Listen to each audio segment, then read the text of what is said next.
قلنا ما قلناه للأشقاء المغاربة من بشار، وما قلنا لهم إلا صدقا ومن منطلق المحبة ومن منطلق سياسة حسن الجوار والأخوة اللي تعتمد أولا على الصدق والصراحة والمحبة. أنا تدبر لي وتأمر لي وتدرب لي في التراب نتاعك وتكلمني على الأخوة وحسن الجوار؟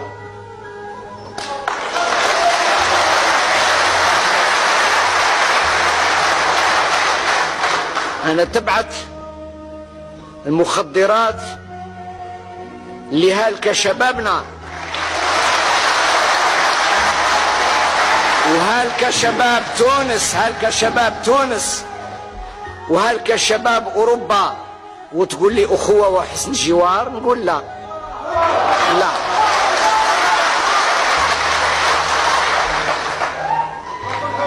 لكن في نفس الوقت لا لا لا لا، ماهوش هكذا.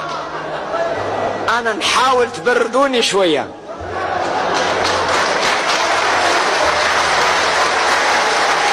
في نفس الوقت جيني رسائل من إخوان في تونس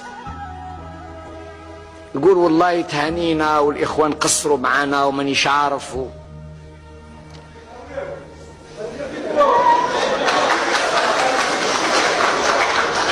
نحاول نتساءل صراحة، نقول والله ما يحق على إخواننا التوانسة يتصرفوا هكذا.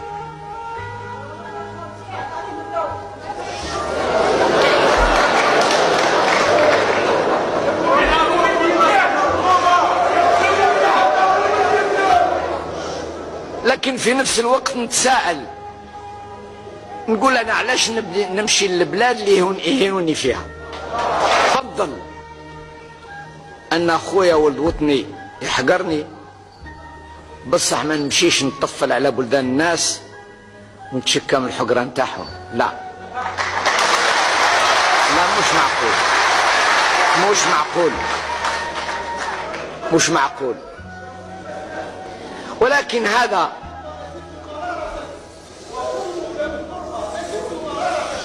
لكن ظلموا ذوي القربى. إذا مشيت أنا لعندهم واش مظلمين هما؟ يا أخي إذا كان جاوا لعندك للدار وظلموك والله العظيم نحاربوهم. أنت تمشي لي لباب السويقة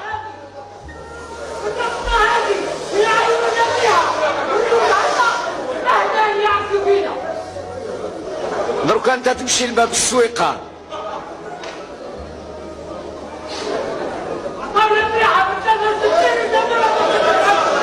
لا لا، ما حد ما يعطينا طريحة لا في 63 ولا في 99. حد ما يعطينا طريحة. الجزائر مشهورة بأنها تعطي الطرايح. تاريخ المغرب العربي معروف، وما زال في بلادنا من الإخوان اللي صنعوه كانوا في مكتب المغرب العربي، ويعرفوا تماما واش كانت من اتفاقيات بين أخطار المغرب العربي، ويعرفوا شكون اللي جرى الاستقلال الأول وش كان اللي جرى الاستقلال الثاني على ظهر وعلى حساب الشعب الجزائري. الشعب الجزائري ما بركش وما رنداش، بل الشعب الجزائري عطالهم اوراق باش يزيدوا يقووا الاستقلال نتاعهم.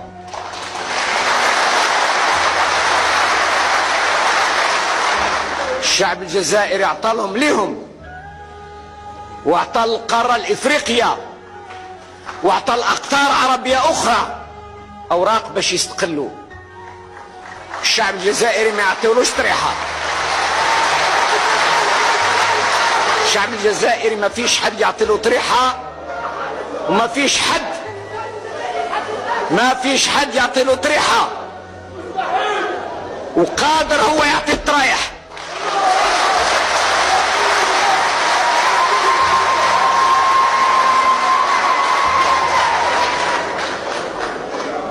لكن هذا كابوس نتاع تاريخ احنا نفضل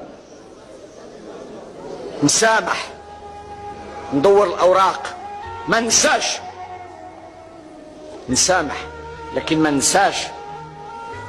ننساش باش انت ما توقفش وتقول حقرونا. لا، ربما قالها رئيس الدولة حين ذاك في اندفاع قوية، قال حقرونا من منطلق أن ما كانش عندنا طيران ولا دبابات ولا كنا عاد جيش تحرير. لكن الخاص والعام الكبار والصغار يعرفوا بلي قادرين نصمتوا، قادرين نصبروا، لكن ما نتحقروش على الإطلاق. وأنا مانيش دخل في منطق البيان والبيان اللي من بعده والبيان اللي يجي من هنا والبيان اللي يجينا من هيه، وأخص بهذا المغرب الشقيق. أنا لا زلت أؤكد على كل كلمة قلتها في بشار، وأؤكد على كل كلمة قلتها في تيارت، وأن البيان اللي طلع ما قنعني لا بالقليل ولا بالكثير. المشاكل هي هذه.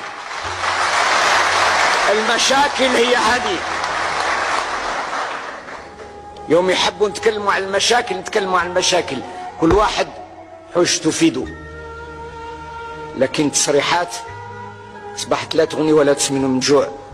كل واحد عايش سلطان في بلاده.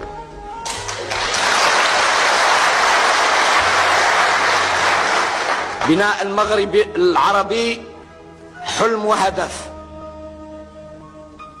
لكن لا نخلط ما بين الحلم اللي كان يجعل منا شعب واحد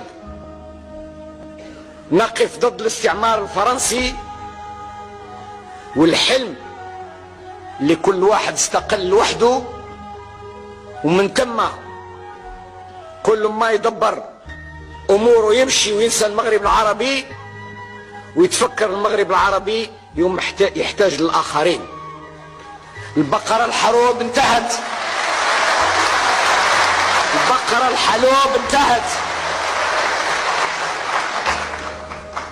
من بعد ما تفاوضتوا مع أوروبا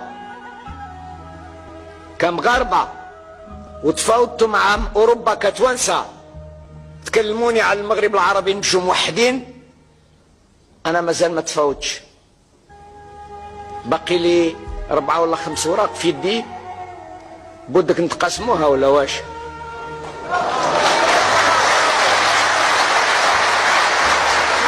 هذا ماهوش مغرب عربي، وانا لا اؤمن به. انا اؤمن بان المصلحة تكون مشتركة ومحسوبة بالمليم.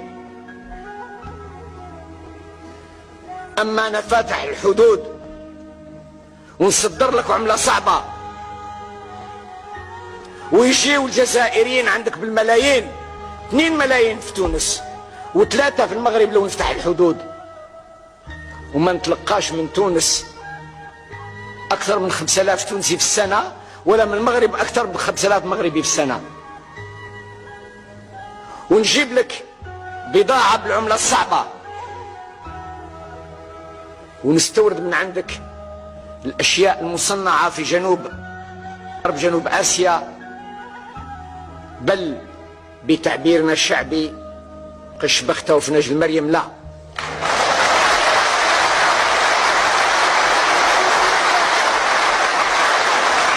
هذا لا يعني